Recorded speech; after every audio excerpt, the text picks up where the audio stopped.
Moin Moin, hallo und herzlich willkommen zu einem neuen Video hier auf meinem Kanal. Und heute gibt es hier eine Runde Shakes and Fidget.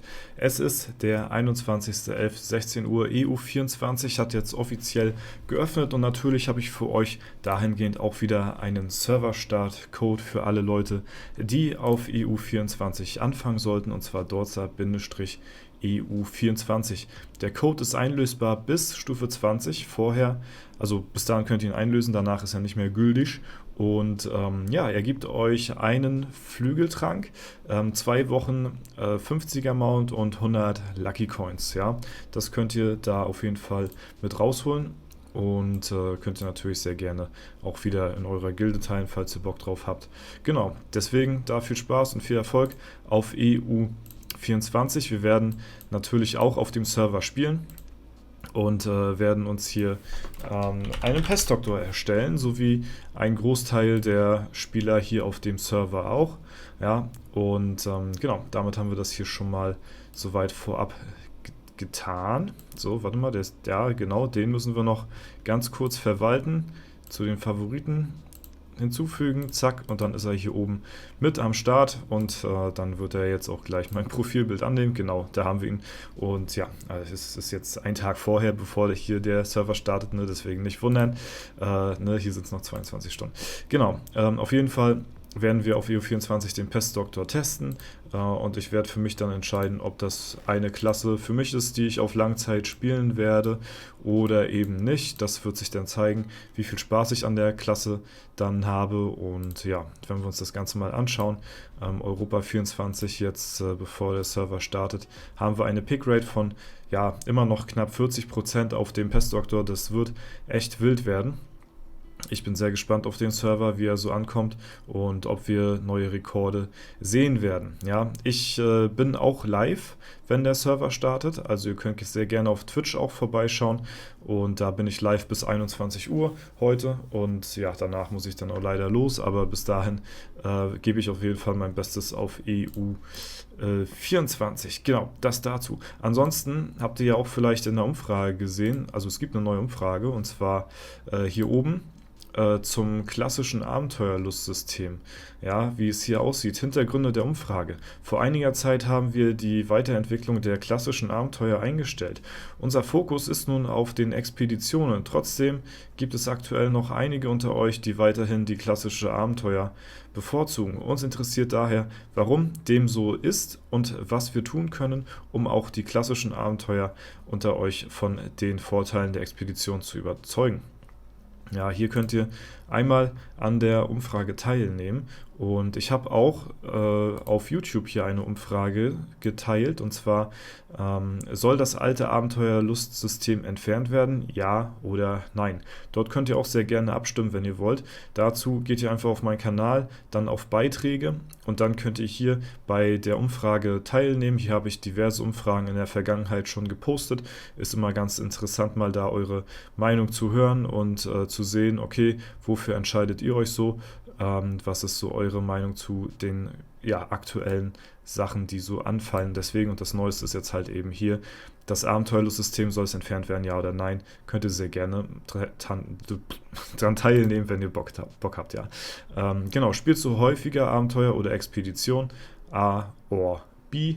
Ja, es kann nur eine Option gewählt werden, nur Abenteuer, häufig, beide Features gleich oft, häufig Expedition, nur Expedition, so ist es bei mir der Fall, ja, und dann gibt es hier noch, falls du klassische Abenteuer bevorzugst, warum ist dem so? Ja, und dann könnt ihr hier euren Grund angeben, warum ihr noch das alte Abenteuerlustsystem bevorzugt. Falls ihr es bevorzugt, lasst es mich sehr gerne mal in den Kommentaren wissen. Ich würde sehr gerne mal eure Meinung dazu wissen wollen. Warum bevorzugt ihr noch das alte Abenteuerlustsystem? Ich kenne tatsächlich nur eine Handvoll Spieler, die das alte Abenteuerlustsystem bevorzugt. Und das sind halt die Leute, die für die höchsten Level weltweit momentan gerade grinden, denn es ist noch der Fall, dass man ganz wenig wirklich marginal wenig mehr XP bekommt als bei der normalen Expedition. Also beim alten Abenteuerlustsystem bekommt man wirklich extrem wenig, aber halt mehr XP als beim Expeditionssystem, und deswegen gibt es halt Spieler, die noch auf pure XP spielen und sich deshalb das alte Abenteuerlustsystem antun. Ja, und das ist aber halt nur wirklich für eine kleine Spielergruppe interessant, die wirklich vorhaben, der höchste Spieler der Welt zu werden. Wir hatten ja schon öfter mal Chris hier auf dem Kanal gehabt, Ignil, der hat das noch vor, er hat noch diverse Dungeons offen. Wenn er die nehmen würde, dann wäre er wahrscheinlich Platz 1 oder Platz 2 vom Level her weltweit. Hat er noch relativ viel offen und ja, er spielt noch das alte Abenteuerlustsystem, weil es halt marginal wenig mehr XP bringt, aber er schneidet sich dadurch selbst ins eigene Fleisch, weil er deutlich Einbußen hat, was halt eben das Gold angeht. Du bekommst deutlich mehr Gold, so viel Gold, dass es sich gar nicht lohnt, auf das alte Abenteuerlustsystem zu gehen. So. Es sei denn, du legst gar keinen Wert auf deine Stat-Punkte, ja, dann kann man auf XP gehen. Es bringt aber einen nichts mehr, nach Stufe 632 auf XP zu grinden, weil man ja, nur noch weniger XP bekommt, desto höher du im Level bist. Ne? Deswegen nehmen halt viele Leute ab der Stufe dann auch keine Dungeons mehr, weil sie nicht wollen, dass sie noch höher im Level pushen und noch weniger XP bekommen. Deswegen sparen sich halt Leute wie Chris zum Beispiel auch so viele Dungeons eben auf, weil die halt eben den anderen Leuten, die schon die Dungeons genommen haben und vom Level her höher sind als er, mehr XP bekommt als die Leute, die schon gepusht haben. Ja? Und das sind die einzigen Spieler. Für alle anderen ist es nicht interessant, auf das alte Abenteuerlustsystem zu gehen. Ne? Und selbst die Leute, also selbst die Spieler, die das machen und auf das alte Abenteuerlustsystem gehen, aus diesem Grund, weil man halt eben marginal mehr XP bekommt, selbst die wollen ja, dass das alte Abenteuerlustsystem entfernt wird, weil diejenigen dazu gezwungen sind, das alte Abenteuerlust aufgrund der XP halt zu spielen, so, ne? Aber wenn jetzt alle gleichberechtigt wären, sag ich mal, also wenn jetzt alle, sag ich mal, dazu gezwungen wären, Expedition zu spielen, dann würden wieder gleiche Voraussetzungen für alle gelten und nicht dieses, ja, wie es jetzt halt momentan gerade der Fall ist, dass halt ein paar Leute aufgrund dessen das System spielen und ein paar Leute halt eben, oder ich sag mal, der Großteil Expedition spielt, weil es halt einfach mehr Worth ist so, ne? Wenn es das alte Abenteuerlustsystem nicht mehr geben würde, hätten alle wieder gleiche Voraussetzungen und dann brauchte so jemand wie Chris zum Beispiel halt eben auch nicht das alte Abenteuerlustsystem spielen. Das hat er ja selbst mal gesagt, dass er da auch dafür wäre, dass das abgeschafft wird, weil dann braucht man sich das halt eben nicht mehr antun. Ne? Und das ist halt eben so, ja, der Fall. Deswegen würde ich sehr gerne mal von euch hören, falls ihr das noch spielen solltet, das alte Abenteuerlustsystem. Warum? Was sind da eure Beweggründe?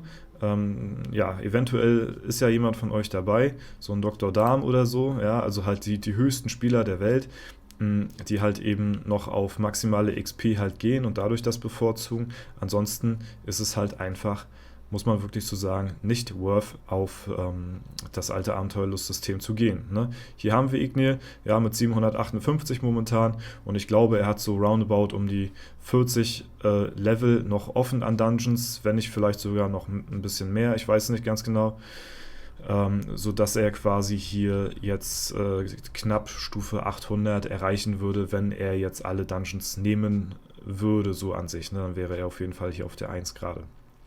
Ja, und ja, führt halt eben knapp, oder was heißt führt, ist knapp 50 Level hinter dein Nachbar als Beispiel, ja, und kriegt dadurch halt eben noch bessere XP, als halt eben dein Nachbar es tut. Ne? Ich kann es nur mal vergleichen, auf meinem Char jetzt hier als Beispiel Akademie, da bekomme ich jetzt momentan gerade hier 33.290 XP pro Stunde auf mein Main, der ist, und das Ganze ohne XP-Event, der befindet sich gerade auf 758 und wenn wir das jetzt mal mit einem 642er Account vergleichen, sehen wir hier, wie viel XP wir hier noch bekommen. Ne? Das ist nur so das Beispiel, beste Beispiel.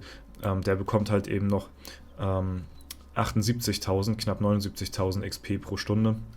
Und das wirkt sich ja nicht nur auf die Akademie aus, sondern halt eben auch auf das Abenteuerlustsystem und alles, wo drüber man halt eben XP anderweitig sonst noch so bekommt. Ne? Also das auf jeden Fall dazu. Deswegen bin ich sehr interessiert, wie diese Umfrage hier dann ausgehen wird und ja, was ihr dazu sagt auf jeden Fall. Ne? Aber das soll es erstmal soweit dazu gewesen sein. Ja, wenn es euch gefallen hat, lasst gerne eine Bewertung, Kommentare dazu da. Eure Meinung interessiert mich auf jeden Fall. Ansonsten wünsche ich euch noch viel Spaß auf EU24, einen erfolgreichen Serverstart und dann sehen wir uns vielleicht heute auf Twitch. Wer weiß, würde mich auf jeden Fall freuen. Bis dahin war es das soweit von mir. Haut rein und bis zum nächsten Mal.